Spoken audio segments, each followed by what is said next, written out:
Hey, it's Brett, and this article today is called When Prisons Enable Crime.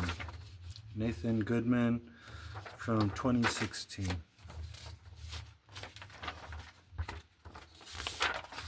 The dominant belief in our society is that prisons are a necessary tool to fight crime. Prisons are often thought to counter crime in at least three ways. Deterrence: the expectation of a prison sentence increases the perceived cost of committing a crime, thus creating incentives not to commit crimes. Incapacitation: by coercively separating prisoners from the rest of society, prisons prevent them from victimizing members of the general public. And rehabilitation: through job training, reflection, or study, prisoners might emerge as better, more productive, and more peaceful citizens upon release. Even most critics of mass incarceration believe that prisons are necessary and important to serve at least the first two functions, at least for some crimes.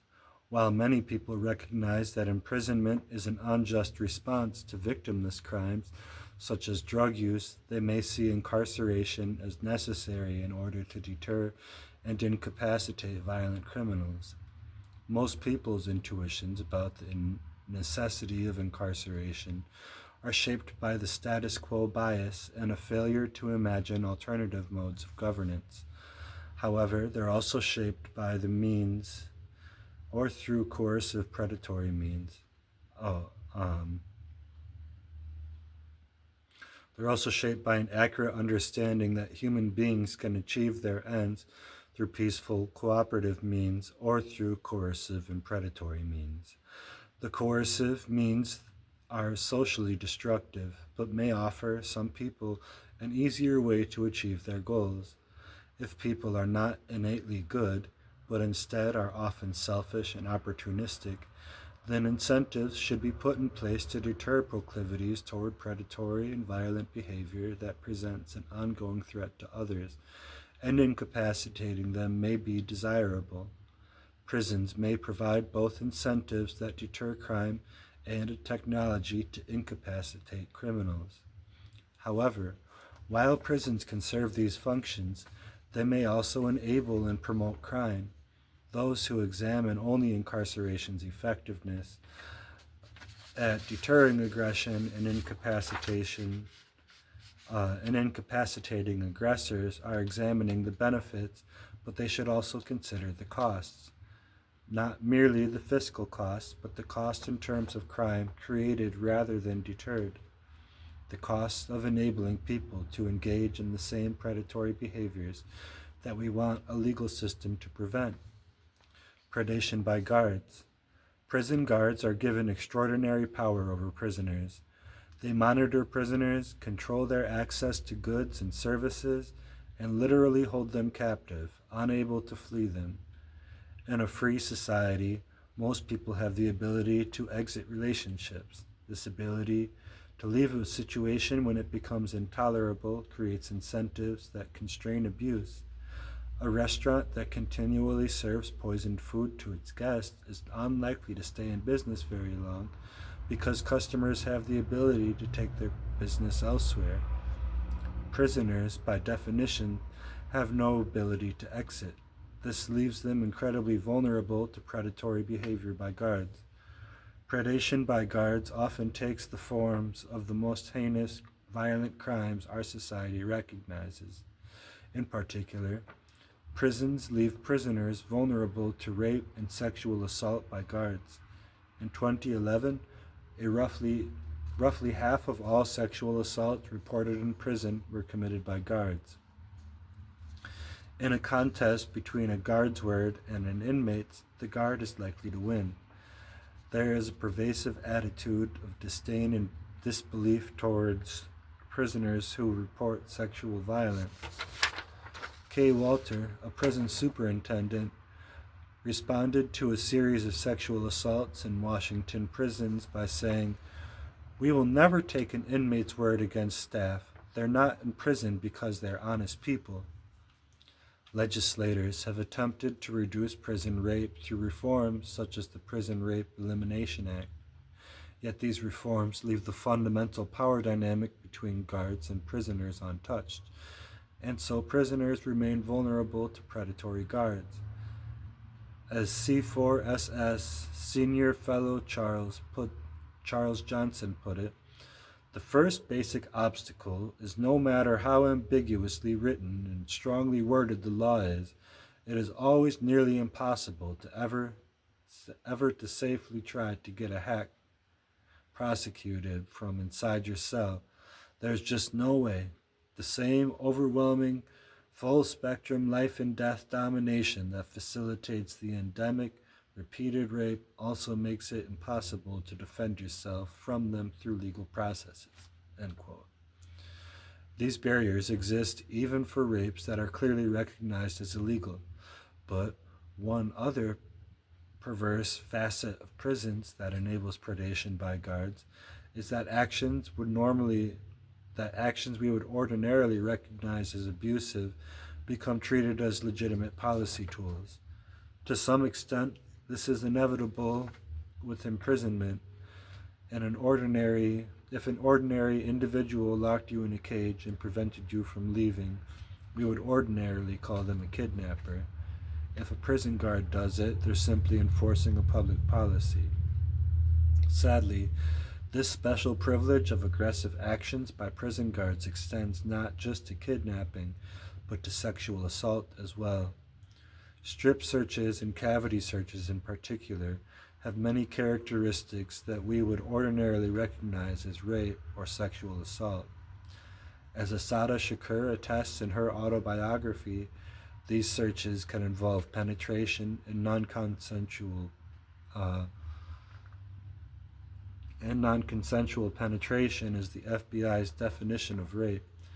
But even when penetration is not involved, commanding a human being to strip, spread open their ass, spread their labia, or otherwise expose their own private anatomy is a form of sexual humiliation exacted with threats of violence. There's a reason Angela Davis calls it the routinization of sexual abuse. Institutional design is a balancing act. A just society is one where interactions are voluntary, where people's rights are secure, where they're free from violence and plunder. In such a society, people have incentives to trade, produce, and cooperate with each other, rather than plunder, assault, and exploit one another. Their sexual and romantic interactions can be sites of authentic love, pleasure, and care rather than violence, abuse, and trauma. But how do we get there? What types of institutions can bring us such a world? We want to provide incentives that deter predation, violence, and plunder by private individuals. But the dominant approach our society currently uses for that end, the prison, enables vicious abuse and predation through its basic institutional features. I don't know the way forward, but this way of framing the question, this understanding of the capacity of governance to enable the very abuse it's designed to present, provides a heuristic for understanding the problem. By examining the incentives that any given government approach provides both to its enforcers, assuming those enforcers are a separate class at all, which shouldn't be a given, and the general population, we can figure out whether those means are conducive to anti-violence ends. Institutional diversity, status quo, bias, and the need for imagination. The fact that prisons are the main tactic used to deter violent crime and incapacitate violent criminals does not mean that they're the only game in town. If prisons often exacerbate the violence people want them to stop, then they need to imagine other possible responses to violence. This can be difficult in a world shaped by the state. One way to broaden our imagination is to recognize that none of these approaches needs to be a panacea, and that multiple approaches can coexist. Moreover, they don't need to be designed from the top down. It's possible, and likely in my view, that the best way to create sustainable justice systems is within a polycentric system, where there is no one center of power designing and imposing justice from the top down. This approach is likely to feature the uh, exit rights that, as mentioned earlier, produce incentives that deter abuse and promote quality provision of services. Moreover, it is likely to create justice that is driven by and responsive to those who are impacted by violence, rather than the imperatives of political demagogues and rent-seeking special interests. To develop an incentive-compatible justice system, we need institutional changes that allow individuals and communities to discover new ways of resolving violence, mitigating harm, and arbitrating disputes. To do anything less is to investigate stagnation and preserve a status quo that empowers violent criminals and calls their crimes law enforcement. And this was originally published on c4ss.org. And I got it off of the anarchistlibrary.org, which is a really good source. And 20 plus years ago, when I was a teenager, I was at a juvenile prison here in Wisconsin. And after you were able to have contact visits, so you could sit with your family. My mom was even able to bring in fast food. Probably can't do that anymore, but that was always a nice thing. And like, she would come up every other week, and so the negative part of that was that after the search, or after the family visit, I had to go through a strip search and bend over and spread it. And there was one time I had 2 braids, like this is as much hair as I had, and it was in 2 braids.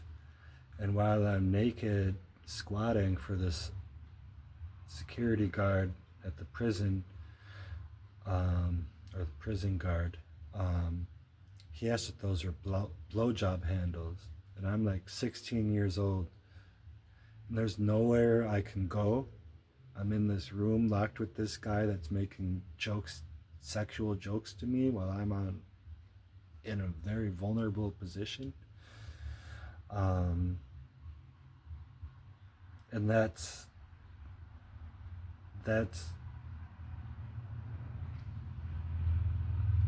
it's impossible to remove that component from the carceral system. So, just like how there has to be a number of wrongful convictions where people ended up executed or 40 years in, we need a system where those kind of mistakes don't happen. And that's kind of like how there's another really good article that I've read on the page about how misogynists make great informants, that the abusive behaviors that are happening, either by law enforcement or by an abusive person who dominates relationships and derails things and acts disingenuously, that is stock in trade for so many abusive people. So if we treat abuse in our communities as it should be when it comes up, and address it, and we can work through a lot of things if we get used to conflict resolution and transformative justice, but also just as we need to eliminate certain things within organizations. We also just need to get rid of false carcerality that doesn't protect anybody. Um, Children end up in juvenile prisons for things that would be legal if they were an adult, and they're exposed to other people who are more violent and teach them new things. Institutionalization has a way of criminalizing people, and a way of changing your ability to interact with the rest of the world.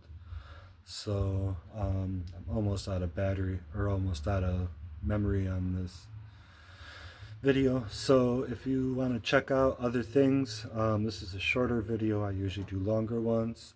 Check out zines and pamphlets, my playlist on my channel, and subscribe if you want new ones.